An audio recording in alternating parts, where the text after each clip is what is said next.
Oi, gente! Você ainda se lembra como calcula o número de nêutrons, o número de massa, o número de elétrons de um determinado átomo da química? Sim? Não? Pois é o que nós vamos ver com vocês na nossa videoaula de hoje, tá certo? Roda a vinheta!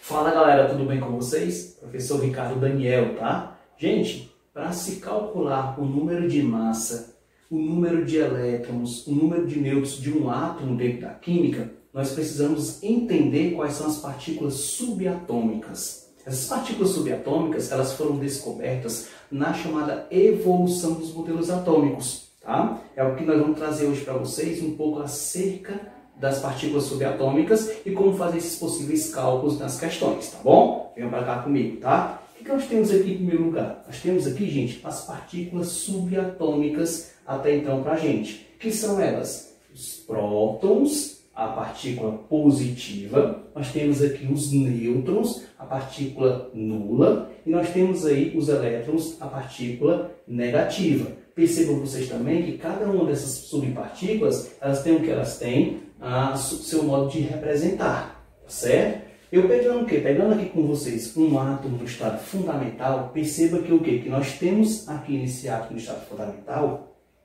os prótons, nós temos também quem? Os nêutrons e nós temos os elétrons que estão circulando na chamada eletrosfera, ok? Para que a gente possa trabalhar com o número atômico, eu preciso entender o número de prótons. Por quê? Porque o número atômico é a mesma coisa que o número de prótons, tá? Segundo a química, que nós podemos dizer que um elemento químico no seu estado fundamental com carga igual a zero, o número atômico dele é a mesma coisa que o número de prótons, tá? Então, por exemplo, nós temos aqui dois elementos químicos até então representados. Nós temos o cloro, 17, e nós temos o bromo, 35. Percebam vocês que o cloro ele tem um número associado a ele. Tá? Esse número que está aqui é chamado o quê? É chamado de número atômico ou número de prótons. Então, logo, o Z, que representa o número atômico dele, vai ser igual a quanto? Igual a 17. Certo? Do mesmo modo, o número de prótons dele, né, já que Z é igual a P, vai ser igual a quanto também? 17.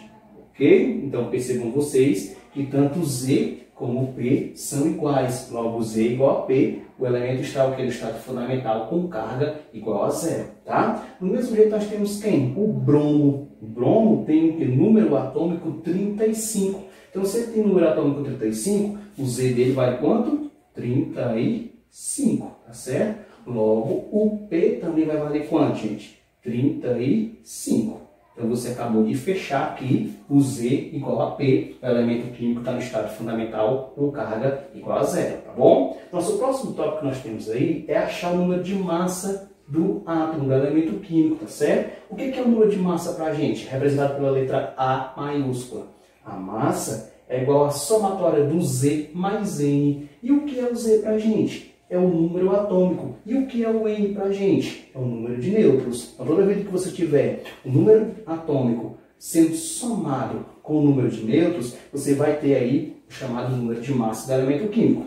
Aqui eu faço uma ressalva para vocês. Qual é essa ressalva? Na tabela periódica, todos os elementos químicos lá presentes são representados por um símbolo, não é isso? E o que acontece? Esse símbolo ele tem o quê? Tem números ali próximo a ele. Um número que é considerado como um inteiro para a gente é o que? O próprio número atômico. Tá? Aquele número que é representado por vírgula, por uma decimal, ele é o que? É o número de massa do elemento químico. Tá bom? Então vocês vão ter lá na tabela periódica, algumas tabelas têm isso para a gente, né? Ou seja, tem o que? Tem aquele número inteiro, que a gente chama de número atômico, e o número com vírgula, que ele é o que para a gente? A massa atômica do elemento químico. Tá bom? O que nós vamos fazer agora com vocês? Olha para cá. Cálcio, tá certo? O cálcio, ele tem número atômico igual a 20 e tem número de nêutrons igual a 20 também. Logo, qual seria o número de massa do cálcio? Basta você fazer. Eu sei que o quê? Sei que A é igual a Z mais N, então vou ter o quê? Vou ter A, quem é o Z? É 20, não é isso? mais N também que vai ser quanto? Vai ser 20. Logo, a massa do cálcio na tabela periódica vai ser igual a 40. Beleza? Facinho, facinho, né, gente? E nós vamos para onde agora? Para o número de nêutrons, né? O número de nêutrons, gente, se você observar, ela é o quê? Ela é praticamente a mesma fórmula do número de massa. Só que eu vou inverter as letras agora, tá? O N, né, até então, vai ficar igual a quem? Igual a A menos Z, tá certo? Então, o N, número de nêutrons, A é o número de massa do elemento químico, tá? E o Z é o número atômico dele, ou número de prótons. Então, observe vocês aqui no sódio. O sódio, ele tem o quê? Tem massa igual a 23 e tem número atômico igual a 11. Qual seria o número de nêutrons dele? Basta você fazer a subtração, né? De quem? De 23, tá certo? De 23, ok? Menos quem? Menos 11. Você vai encontrar aí até então pra gente, né? Como resposta, 12, que é o número até então de nêutrons que corresponde ao elemento químico, ao átomo de sódio, tá bom? Então é essa maneira que você vai fazer. Quando você pegar o elemento químico e for observar isso bem direitinho, você vai observar que o quê? E na própria representação desse elemento químico, basta você subtrair um número de cima com o número de baixo. A gente vai mostrar para vocês logo mais, tá certo? O que nós temos aqui então para finalizar nossa primeira parte? Número de elétrons. Como é que eu calculo o número de elétrons de um determinado átomo na química? Nós temos duas maneiras, tá? Nós temos duas visões. A primeira visão qual é?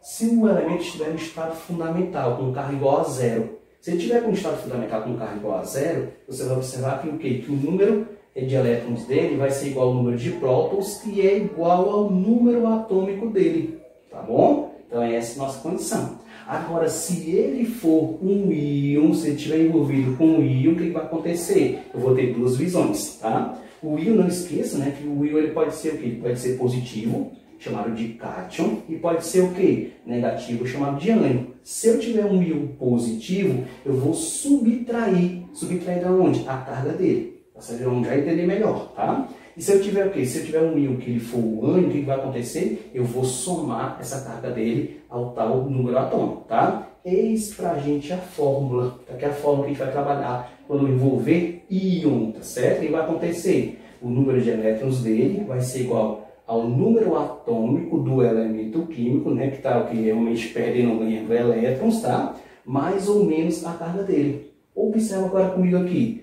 O cálcio, olha só o cálcio que você vai ter. O cálcio tem número atômico 20, tá? E ele o que? Ele está perdendo, no caso aqui, ó, 2 elétrons, porque a carga dele é o que, gente? Positiva. Então veja, se ele for um íon positivo, ele vai perder elétrons. Esse é o conceito, né, do íon positivo, tá bom? Se ele for um íon negativo, ele vai o que? Ele vai ganhar elétrons. Então por isso que a fórmula é igual a Z mais ou menos a carga dele, tá bom? Se ele for um íon positivo, você retira, tá certo? Você subtrai a carga dele. Se ele for um íon negativo, você soma da carga dele, tá bom? Então no caso do cálcio, como ele é um íon positivo, vai acontecer o quê? Vai acontecer que eu vou pegar o número atômico dele, que é 20, tá certo? O que vai acontecer, como ele é um íon positivo, eu vou subtrair da carga dele, que é quanto?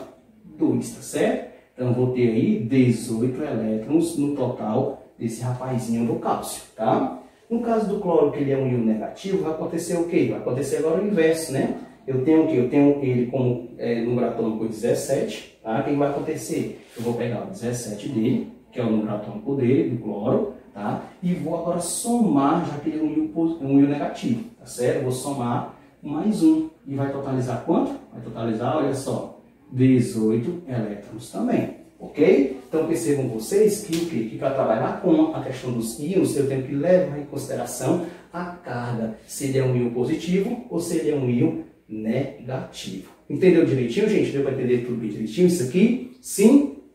Então, tá? Se você gostou, tá certo? Dessa nossa videoaula, peço que você dê um joinha pra gente, tá certo? Se inscreva no nosso canal, tá? E ativa aquele sininho para que vocês possam receber mais vídeos até então, né, novos que pode aparecer para vocês, tá certo? Então é isso, até a próxima videoaula e até mais. Valeu, gente!